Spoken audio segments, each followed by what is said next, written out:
네, 여러분 안녕하세요. 우리 7장의 충돌 현상 이번 시간부터 공부해 보도록 하겠습니다. 자, 충돌 현상은 공부할 게 사실은 많지는 않은데 페이지가 너무 많아요. 그래서 여러분들이 중심 내용을 잘 기억한다면 이거 역시 앞에 우리 6장 공부했던 것처럼 사실 많은 내용이 있는 게 아니라 내용 자체는 한 두 가지 정도밖에 되지 않기 때문에 여러분들이 충분히 빨리 소화할 수 있을 것 같습니다. 우리 하나씩 살펴보도록 하죠. 자, 이 단원에서 공부할 내용은 일단 운동량이라고 하는 겁니다. 우리 실험에서 운동량 공부했던 거 기억나시죠? 운동량 P는 질량 M 곱하기 속도 V로 우리가 운동량을 정의하게 되는데 새로운 물리량이 아니라 이미 알고 있는 질량과 그 물체의 속도인 V의 곱이다. 이것만 잘 아시면 되겠고요. 중요한 내용은 이제 선운동량이 보존되는 그 보존 법칙이 자연에서 성립한다는 거죠. 그리고 충돌에 대해서 몇 가지 이제 살펴보는데 충돌은 이 운동량 보존이 일어나는 하는 현상을 예를 들어서 우리가 충돌이라고 보고 이제 설명을 하는 거, 그 예시를 드는 그런 과정이라 할 수 있겠습니다. 반발 계수를 정의하고 또 2, 3차원에서의 충돌까지 그리고 8번에 가면 질량 중심의 개념까지 우리가 한번 이해해 보는 이런 과정으로 좀 거쳐 가도록 할 텐데요. 혹시라도 시간이 안 된다면 몇 가지는 이제 생략할 수도 있을 것 같습니다. 자, 7-1절에 먼저 보시면 선운동량이라고 하는 게 나와 있죠. 선운동량은 우리 P는 MV다. 실험 시간에 공부했었고 그 벡터가 돼요. 그래서 운동량 벡터의 방향은 속도 벡터의 방향과 동일한 방향을 갖게 되는 겁니다. 이렇게 해서 보시면 운동량이라고 하는 벡터량에 대해서 우리가 그 값을 구해볼 수 있겠죠. M 곱하기 V 해주면 되겠습니다. 자, 속도와 선운동량 그랬는데 여기 이제 X축 방향, Y축 방향, Z축 방향으로 다 분해할 수 있겠죠. 그래서 뭐 벡터이기 때문에 벡터는 각각의 성분 방향으로의 값을 가지고 있습니다. 이걸 각 벡터의 각 축의 성분이라고 얘기를 하게 되는 거죠. 자, 이렇게 이제 보시고 그 다음에 힘과 선운동량 이런 값이 나오는데 7-30과 7-4식을 좀 살펴볼 텐데요. 이건 새로운 건 아니에요. 7-3식을 보면 어떤 물체에 가해지는 R자 힘에 의해서 F는 ma라고 하는 뉴턴의 제2법칙을 이미 공부했었습니다. 그런데 이 ma가 나오는 과정을 여기서 좀 살펴보자는 얘기예요. 그래서 이 본래의 뉴턴의 제2법칙은 이렇게 7-2식으로 되어 있어요. 이게 일반적인 뉴턴의 제2법칙입니다.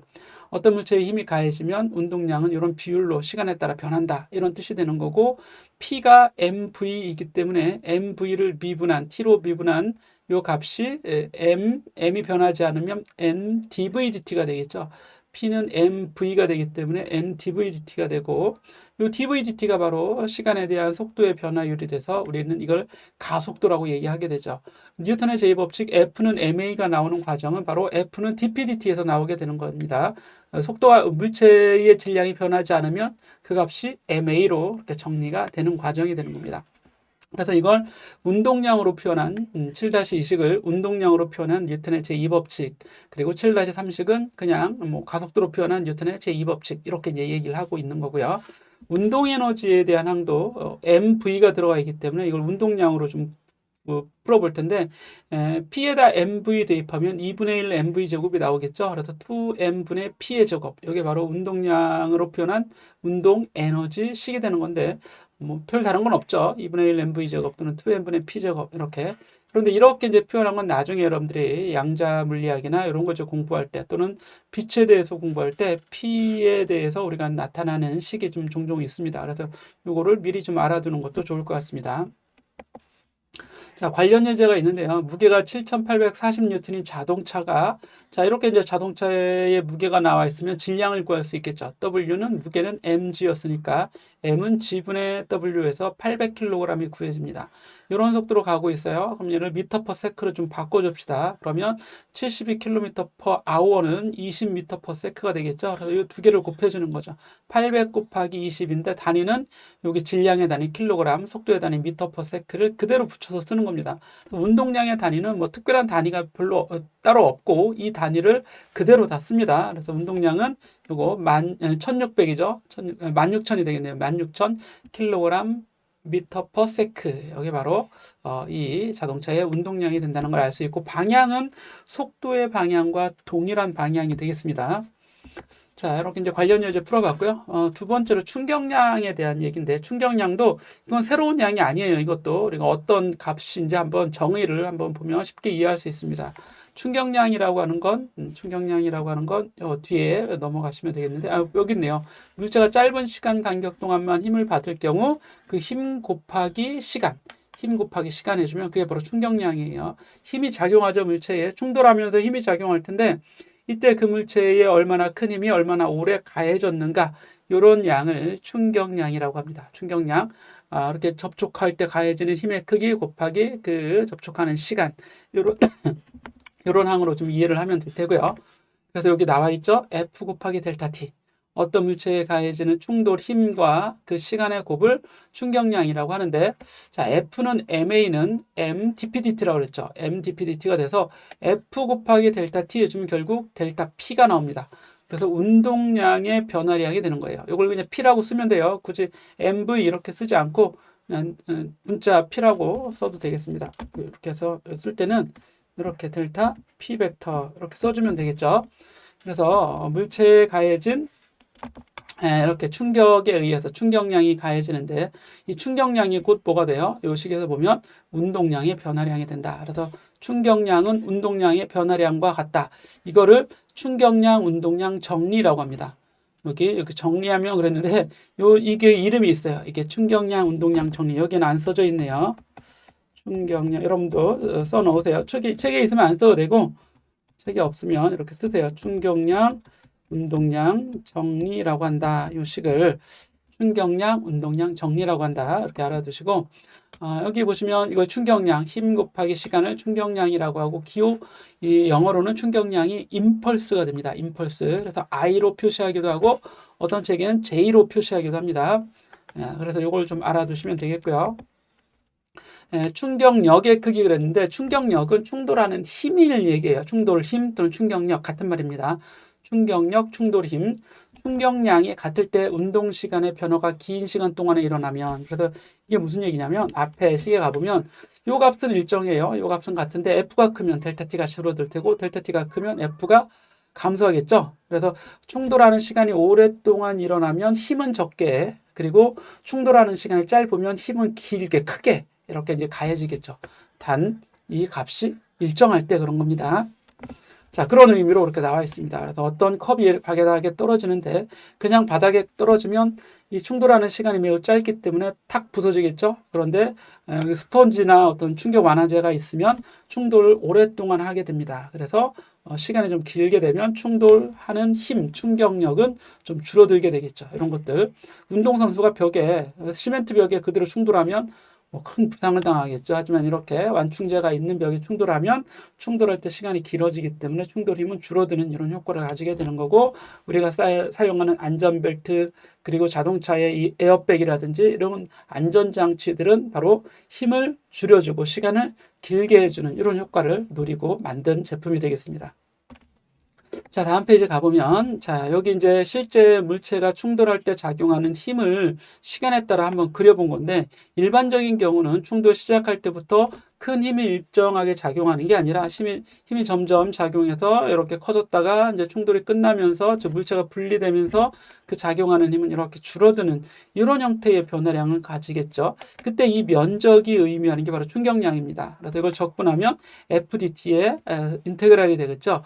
그래서 정적분한 면적이 충격량이 되는데, 이렇게 힘이 일정하지 않은 경우에는 이 값을 직접 구하기는 어려워요. 그래서 똑같은 충격량을 갖는 일정한 크기의 힘, 시간에 대해서 같은 시간 동안 힘이 작용했는데 이 면적을 같아지게 만드는 일정한 크기의 힘을 평균 힘이라고도 얘기합니다. 일정한 힘으로 얘기할 때는 이게 평균 힘, 실제적인 모델, 실제적인 모양은 이렇게, 실제는 이제 충돌할 때 작용하는 충돌 힘이 일정한 힘은 아니다, 이런 얘기예요. 그래서 이런 형태의 간단하게 모델화할 수 있는 이런 힘을 평균 충돌 힘 또는 그대로 이제 평균 힘이라는 말을 쓰기도 합니다. 어쨌거나, 자, 어떤 물체에 작용하는 힘에 의한 충격량은 그 물체의 운동량의 변화량과 같다. 이런 식이 나오게 되는데, 이게 바로 충격량, 운동량 정리라고 우리가 앞에서 얘기를 했었죠.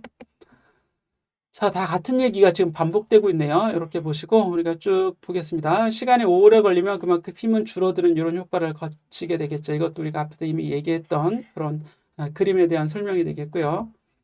충격량, 운동량 정리 다시 한번 나오게 되네요. 그래서 여기 이제 다시 나오게 되는데, 이 벌써 시기 한 세 번째, 네 번째 이제 반복이 되고 있습니다. 그래서 어떤 물체에 가해진 충격량은 그 물체의 운동량에 변화를 한 것 같다. 그럼 충격량을 구하라 그러면 힘 곱하기 시간을 해서 충격량을 구할 수도 있지만 이게 주어지지 않았다면 운동량의 변화량만 계산하더라도 그게 바로 충격량과 같은 값이 된다. 이런 얘기입니다. 그래서 요거의 의미를 그런 식으로 적용하면 되겠죠.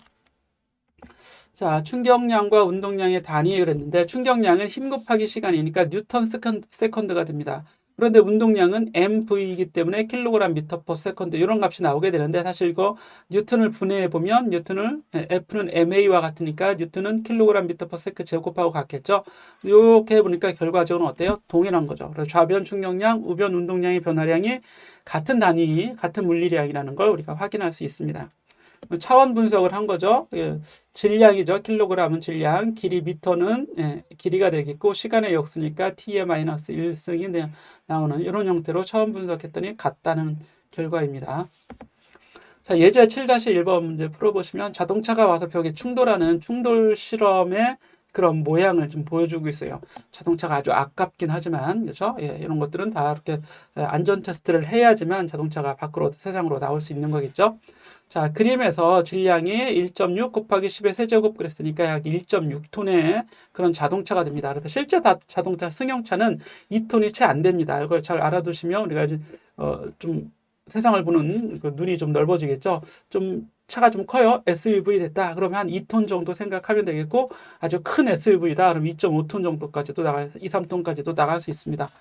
자, 여기서 VI 처음 속도죠. 마이너스 13m per second인데 속도는 벡터이기 때문에 방향이 있죠. 그래서 여기서 마이너스 방향, 마이너스라는 부호는 마이너스 X 방향이라고 제시가 되어 있네요. 충돌 후에는 반대 방향이니까 오른쪽 방향이 돼서 나중 속도는 플러스가 되겠죠. 그래서 처음 속도, 나중 속도가 이미 나와 있습니다. 그럼 B번에 보면 평균 충돌 힘, A번에는 충격량의 크기를 구하라 그랬는데 충격량은 힘 곱하기 시간인데 지금 힘도 안 나와 있고 시간도 안 나와 있어요. 하지만 이 물체, 자동차의 운동량에 변화량이 주어져 있기 때문에 그 값을 구하면 그게 바로 충격량과 같은 값이 되겠죠. 그래서 여기 보시면 충격량 I는 운동량의 변화량, 나중 운동량 PF에서 처음 운동량 PI를 빼준 건데 P는 다 운동량이기 벡터이기 때문에 방향을 항상 표시를 해줘야 됩니다. 그래서 나중 방향은 오른쪽이니까 플러스, 처음 방향은 왼쪽이니까 마이너스, 마이너스에 마이너스니까 플러스가 돼서 이렇게 큰 운동량의 변화량, 즉 충격량을 구해줄 수 있는 거고 이게 일정한 균일한 힘으로 우리가 가정하자면 시간이 주어졌을 때 이 시간에 대한 운동량의 변화량을 대입하게 되면 평균 힘을 구해낼 수도 있겠죠. 이런 식으로 이제 평균적으로 힘이 가해졌다라고 볼 수 있는 겁니다. 자, 예제 문제 이렇게 좀 해결해 보시고요. 관련 예제가 있는데 똑같은 문제입니다. 관련 예제는 똑같은 문제이기 때문에 여러분들이 한번 풀어보는데 자동차를 좀 다른 자동차를 사용했죠. 근데 질량은 오히려 더 작아요. 예, 그래서 비슷한 값이 아마 나올 것 같습니다. 이렇게 해서 이렇게 풀이도 있으니까 여러분들이 확인해 보시는 걸로 하고 이런 문제는 시험 문제에도 출제될 가능성이 높겠네요.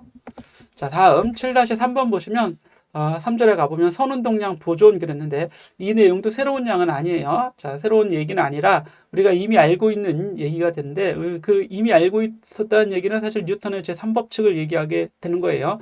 뉴턴의 제3법칙을 잘 분석해 보면 결과적으로 다시 이런 내용이 나오게 됩니다. 그래서 두 입자의 충돌하는 과정을 여기 보여주고 있죠. 하나는 오른쪽, 하나는 왼쪽으로 가다가 둘이 딱 충돌했습니다. 그러면 충돌을 하는 순간 충돌이 끝나는 그 과정이 있겠죠. 충돌 과정이 중간 그림에 나와 있고 충돌 이후의 과정이 충돌 이후의 시간이 자, 둘 다 이제 서로 갈 길을 가겠죠. 이렇게 이제 분리돼서 다시 제각각의 속도를 갖는 과정이 나와 있습니다. 그래서 이거 처음 운동량이 되겠죠. 1번 물체의 처음 운동량, 2번 물체의 처음 운동량, 충돌한 후에는 1번 물체의 나중 운동량, 2번 물체의 나중 운동량. 이렇게 이제 MV로 계산을 했고 충돌 전을 VI, 충돌 후를 VF로 이렇게 첨자를 만들어 뒀습니다. 자, 이걸 가지고 이제 물체를 이제 운동을 우리 해석하게 되는데 맨 아래 보시면 고립된 계에 여기 고립계라고 할 수 있습니다. 총 선운동량은 일정하게 유지된다. 이게 바로 선운동량 보존 법칙이에요. 물리학에서 아주 중요한 보존 법칙이 에너지 보존 법칙 우리 6장에서 했었죠. 7장에서는 선운동량 또는 뒤에 가면 이제 각운동량도 공부하게 되는데 크게 묶어서 운동량 보존 법칙이라고 얘기합니다. 그래서 이 계, 고립된 계라는 얘기는 외부에서 힘이 따로 가해지지 않고 이렇게 물질들 사이에 내부적인 힘만 가해지는 경우, 그런 힘을 내부력이라고 합니다. 내부력만 작용하는 경우 그 계의 입자들로 이루어진 시스템 전체의 전체 운동량, 총 운동량은 변하지 않는다 이런 얘기예요. 운동량은 방향도 있고 크기도 있는데 방향도 안 변하고 크기도 안 변한다는 얘기죠. 물론 각각의 운동량은 변합니다. 오른쪽이었다가 왼쪽으로 변하고 크기도 변할 거예요. 하지만 충돌 전에 운동량을 더한 것과 충돌 후에 운동량을 더한 값에는 차이가 없을 거다 이런 얘기예요. 이걸 운동량 보존 법칙이라고 얘기하게 되는 겁니다. 자, 선운동량 보존의 법칙을 이제 식으로 좀 표현해 보는데요. 여기 F21 델타 T 요거는 입자들이 둘이 서로 작용할 때 이렇게 작용할 때 1번은 2번에게, 2번은 1번에게 힘을 가할 텐데 이게 뉴턴의 제3법칙 관계에서 보면 힘의 크기가 같고 방향이 반대가 됩니다. 그래서 하나의 힘을 F21이라고 하자면 M2에 작용하는 힘은 F12가 되겠죠. 이건 M1에 작용하는 힘, 이건 M2에 작용하는 힘이라고 하자면, 근데 얘네들 다 더하면 어때요? 하나는 F21이고 하나는 F12이기 때문에 크기가 같고 방향이 반대가 돼서 더하면 이렇게 하나는 다른 것과 크기가 같고 방향이 반대인 힘이 되겠죠. 이때 여기 사실 벡터 표시를 다 해줘야 됩니다. 지금 벡터 표시가 생략이 돼 있는 거예요. 벡터 표시를 해줘야 되고, 그러면 요거 더한 거, 요거 더한 거, 또는 요거에서 요걸 뺀 것, 요게 이제 제로가 되겠죠. 그래서 충돌 전에 1번 입자의 운동량과 2번 입자의 운동량, 충돌 전의 운동량을 좌변에, 충돌 후의 운동량을 우변에 이렇게 썼습니다. 그래서 이 값이 같다는 것이 선운동량 보존의 법칙이 되는 거고, 이 관계로부터 쭉 나온 거기 때문에 사실 뉴턴의 제3법칙에 의한 결과라고 하는 걸 알 수 있겠죠. F 곱하기 델타 T, 충격량은 운동량의 변화량이다. 충격량은 운동량의 변화량이다를 그대로 적용한 결과가 되겠습니다. 그래서 충격량, 운동량 정리와 뉴턴의 제3법칙을 적용한 결과가 7-10이 되고, 이걸 우리는 운동량 또는 선운동량 보존의 법칙이다 이렇게 얘기하게 됩니다. 자, 여기까지 제가 말을 좀 빠르게 했지만 여러분들이 쭉 들으면 그래 내가 공부했던 거지라고 그 전에 강의를 잘 이렇게 들었다면 알 수 있겠죠. 네, 이렇게 정리하고 우리 다음 장으로 가보겠습니다. 자, 선운동량 보존의 법칙 다시 얘기하는데요. 이 PI는 사실 이 개의 전체 운동량을 얘기해요. 일반적으로 소문자를 쓰면 그냥 개 입자 한 개의 운동량을 일반적으로 쓰는데 여기서는 전체 운동량으로 이렇게 표현을 했습니다. 그래서 전체 운동량은 나중에 전체 운동량의 양과 같다. 이건 처음 나중은 아무 때나 여러분들이 이제 관심 있는 때, 예를 들어서 충돌하고 있다 그러면 충돌 전의 운동량의 총합은 충돌 후의 운동량의 총합과 같다. 이렇게 우리가 이제 정리할 수 있겠죠. 자, 예제 7-2번 마주치는 전차, 화차 그랬는데 이것도 지금 얘는 이런 속도로 지금 움직이고 있고 얘는 이제 정지해 있어요. 그럼 충돌 전에는 얘만 운동하고 있겠죠. 그럼 요 놈의 운동량이 있을 텐데 충돌한 후에는 같이 결합이 돼서 운동하고 있다 그러면 이거 전체의 운동량을 구해볼 수 있겠습니다. 그래서 그 운동량이 같아야 돼요. 따라서 나중 운동량은 나중 질량 곱하기 나중 속도로 나올 거기 때문에 이걸 이제 구해볼 수 있겠죠. 그래서 요거 구하는 식입니다. 여러분들 쭉 해보시면 처음 운동량을 구했죠. 나중 운동량은 질량이 더해졌습니다. 둘이 결합됐다고 했다면 질량이 뭐 2배가 된다거나 좀 전체 질량이 더해지는 효과가 있겠고, 나중 속도 V 프라임이 구해지겠죠. 이렇게 해서 속도가 이제 감소하는 이런 형태를 우리가 구해볼 수 있습니다. 처음 속도가 18이었는데 나중 속도는 9로 감소했죠. 그래야지만 전체 운동량이 동일하게 유지되기 때문에 그렇게 되는 걸 알 수 있겠고요. 예제 7-4가 보면 지구와 지구를 향해 멀어 떨어지고 있는 공으로 구성된 개예요. 그래서 지구에서 우리 이제 공을 떨어뜨리면 공이 바닥에 떨어질 텐데 이때 충돌 전의 운동량과 충돌 후의 운동량이 같아야 돼요. 전체 운동량이. 그러면 지구의 운동 에너지를 무시하자 그랬는데, 지구는 운동 에너지를 무시하자는 얘기는 지구는 이제 정지해 있다고 한번 가정을 해보고 운동 에너지, 지구 정지해 있지는 않겠죠. 지구의 운동 에너지를 무시하는 거지 지구가 정지해 있다고 보는 건 아닙니다. 이 주장에 공으로 구성된 K에서 일반적으로 지구의 운동 에너지는 무시한다. 이 주장의 타당성을 설명하여라 그랬습니다. 그래서 요거 보시면 일단 운동량을 가지고 설명을 해야 되는 거죠. 그래서 운동량은 처음에 제로다 그러면 나중 운동량도 제로가 돼야 돼요. 그렇죠? 처음 상태에 이제 정지해 있었으니까 공중에서 정지해 있는데 이 정지 상태에서부터 운동을 시작해요. 그럼 충돌 직전 말고 충돌을 하기 전 맨 처음 상태에 운동량은 0이죠. 그럼 나중 상태는 지구도 운동하고 있고 물질도 운동하고 있겠죠. 충돌해서 다시 튕겨져 나가면.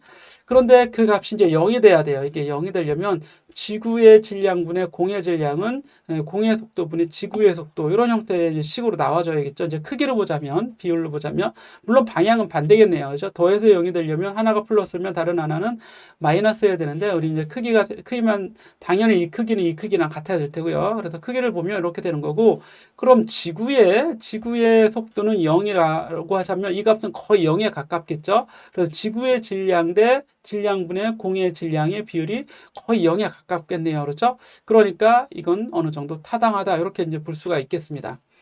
그래서 지구의 운동 에너지는 공의 운동 에너지 비에 아주 작습니다. 진짜 운동 에너지까지 계산해 본 거죠. 따라서 이 개의 운동 에너지에서 지구의 운동 에너지를 무시하는 건 타당하다. 이렇게 이제 볼 수 있는 거죠. 자, 7-4절 1차원에서의 탄성 충돌 그랬는데, 이거 이제 운동량 보존 법칙을 충돌에 적용하는 과정을 여기 이제 나타내고 있습니다. 그래서 탄성 충돌하는 우리가 이제 이 충돌을 두 가지 공부할 텐데요. 탄성 충돌과 비탄성 충돌에 대해서 공부를 하게 됩니다. 우리 실험 시간에 이미 공부했던 거 탄성과 비탄성의 구분 기준은 뭐였습니까? 탄성 충돌은 운동량에다 운동 에너지까지 보존되는 그런 관계가 탄성 충돌이 되는 거고 비탄성 충돌의 경우에는 운동 에너지는 보존이 되지 않는다 이런 얘기예요. 그래서 탄성과 비탄성을 우리가 구분할 수 있었고 완전 비탄성이라는 것도 있었죠. 완전 비탄성은 충돌한 후에 물체들이 결합하는 거. 우리 앞에 예제에서 전차 문제 얘기나 화차 문제 나왔었잖아요. 그런 것처럼 충돌에 참여한 물체들이 결합하면 이런 충돌은 완전 비탄성이다. 이렇게 이제 얘기를 하게 되죠. 네, 그래서 이 교재에도 보시면 충돌한 과정에서 선운동량이 보존되고 운동 에너지가 모두 보존되면 이 과정은 우리가 탄성 충돌이라고 이름을 짓습니다. 그래서 딱딱한 공, 즉 딱딱한 공은 에너지가 탄성 에너지, 위치 에너지만, 운동 에너지만 가진 경우죠. 운동 에너지만 가지고 있는 이런 그래서 다른 에너지로 변환될 수가 없는 이런 형태라면 본래 가지고 있던 에너지가 나중에도 같아져야 되는데 그게 운동 에너지밖에 없기 때문에 당연히 운동 에너지는 보존이 돼야겠죠. 하지만 가지고 있던 운동 에너지가 다른 형태의 에너지로 변환되는 경우, 그랬다 다시 회수되지 않는 경우에요. 다른 에너지로 바뀌더라도 예를 들어서 탄성 에너지로 바뀌더라도 그 탄성 에너지가 다시 또 운동 에너지로 이렇게 에너지 보존이 된다면 그때는 탄성 충돌이지만 이게 완전하게 회수가 되지 않는다면 그때는 비탄성 충돌이 되겠죠. 또는 원자나 분자들 사이의 이런 충돌은 탄성 충돌로 우리가 가정하고 문제를 풀게 되면 되겠습니다. 자, 여기 1번 나와 있는데 발사체인 M1을 발사차라고 하고 M2를 표적이라고 합시다. 그래서 M2는 정지하고 있는 경우도 있을 수 있고 둘 다 이렇게 움직이는 경우도 있을 수 있겠죠. 그래서 모두 움직이는 경우, 충돌하기 전에 움직였고 충돌 후에도 이렇게 움직였어요. 이런 경우 조금 이걸 단순화하면 이제 M2는 정지해 있고 M1만 이렇게 충돌해서 튀어나오는 경우, 이런 경우는 M2 정지, M1 이동. 그래서 이런 경우에는 충돌 전에, 충돌 후에는 같이 움직이겠죠, 같이. 충돌 전에는 한 물체가, 얘는 고정이 돼서 이렇게 와서 충돌한 다음에 둘이 같이 움직일 수 있겠죠. 예, 이런 충돌까지도 이제 나중에 생각해 볼 수 있는데, 일단 둘 다 움직이는 경우 좀 복잡한 경우가 될 수 있어요. 그래서 첫 번째로 나온 7-11식이 일단 운동량 보존식이 나옵니다. 충돌 전, 충돌 후. 1번 물체, 2번 물체, 1번 물체, 2번 물체 이렇게. 에너지도 마찬가지죠. 충돌 전의 운동 에너지 1번 물체의 운동 에너지 더하기 2번 물체의 운동 에너지. 충돌 후에는 충돌 후 1번 물체의 운동 에너지, 충돌 후 2번 물체의 운동 에너지가 될 텐데 이 에너지까지 보존이 되면 이런 충돌은 탄성 충돌이라고 우리가 얘기하게 되는 겁니다. 그래서 완전 탄성이라는 말은 이 앞에 완전은 이제 강조의 의미에서 쓰게 되는 거고 그냥 탄성 충돌하면 돼요. 자, 그런데 이 식을 우리 연립해서 쭉 풀어보면 이런 식이 나오게 됩니다. 이런 식의. 그래서 요거 인수분해, 요 식의 모양을 1번식을 좌변으로, 2번식을 우변으로 이렇게 다 옮겨주는 거예요. 얘도 마찬가지로 1번 입자에 관한 식을 좌변으로, 2번 입자에 관한 식을 우변으로 옮겨준 다음에 제곱차를 인수분해해서 합차의 식으로 만들어주고 변변 나눠주면 이런 결과를 얻어낼 수 있습니다. 그래서 실제 결과식은 요거는 이제 과정식이 되는 거죠. 요거 왼쪽으로 이항하고 요거 오른쪽으로 이항해서 2를 곱해주면 이런 식이 되는 거고요. 여기 위에 있는 식을 가지고 요 식을 이제 인수분해하면 이런 식이 되겠죠. 그리고 위에 있는 11번식으로 얘를 나눠주게 되면 이런 식이 나오게 되는 겁니다. 이런 식이. 그래서 VI 더하기 V1F. 이건 왼편이 1번 입자, 2번 입자가 오른편인데 이걸 다시 I는 왼편으로, F는 오른편으로. 그래서 충돌 전에 관련된 사항을 M1-M V1-V2가 되겠죠. 이렇게 되는데 충돌 후에도 V1-V2가 있을 텐데 얘네들의 부호가 반대가 돼요. 부호가 반대가 된다는 얘기는 속도의 방향이 반대가 된다는 얘기죠.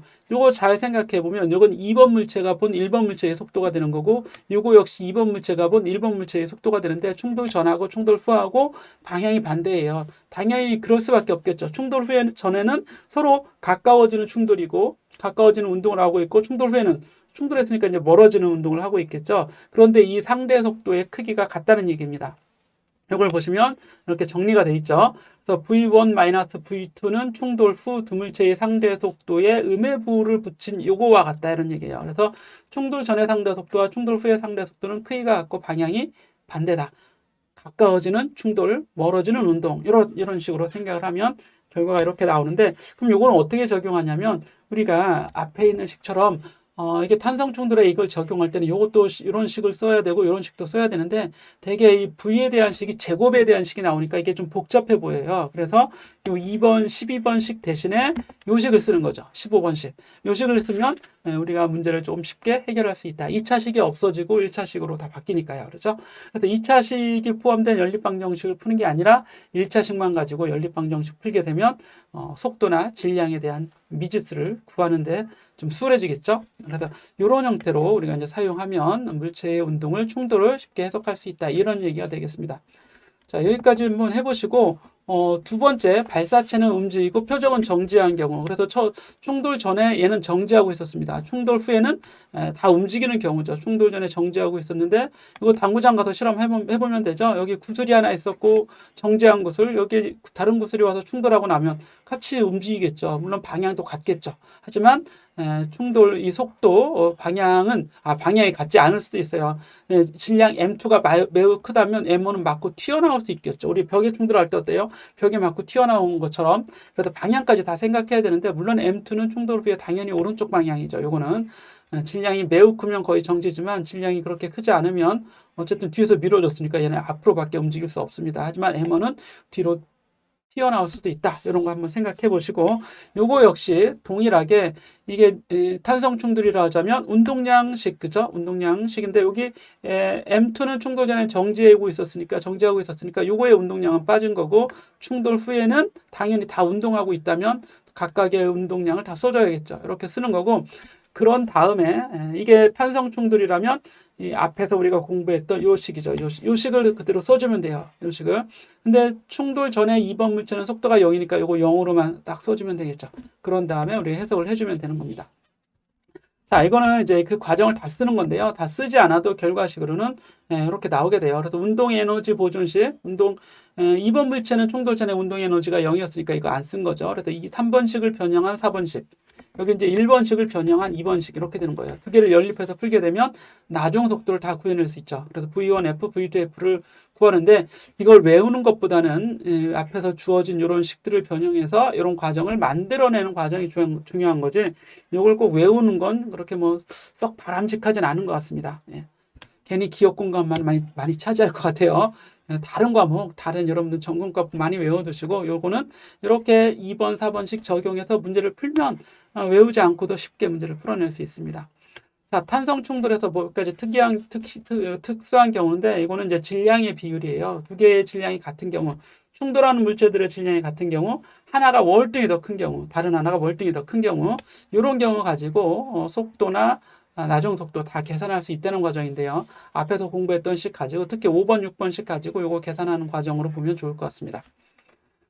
자, 예제 7-5번은 우리 다음 2차 시간부터 좀 풀어보도록 하고 1차 시간의 내용 한번 쭉 정리를 해보는데 간단하죠. 충격량, 운동량 정리, 그리고 뉴턴의 제2법칙, 그리고 운동량 보존 법칙을 충돌에 적용한 것, 그리고 탄성 충돌에 관한 내용, 비탄성 충돌의 구분 과정, 구분 내용, 구별 방법 이런 것들 한번 살펴봤습니다. 잠시 후에 실제 이제 문제들을 풀어보면서 내용을 정리를 해보겠습니다.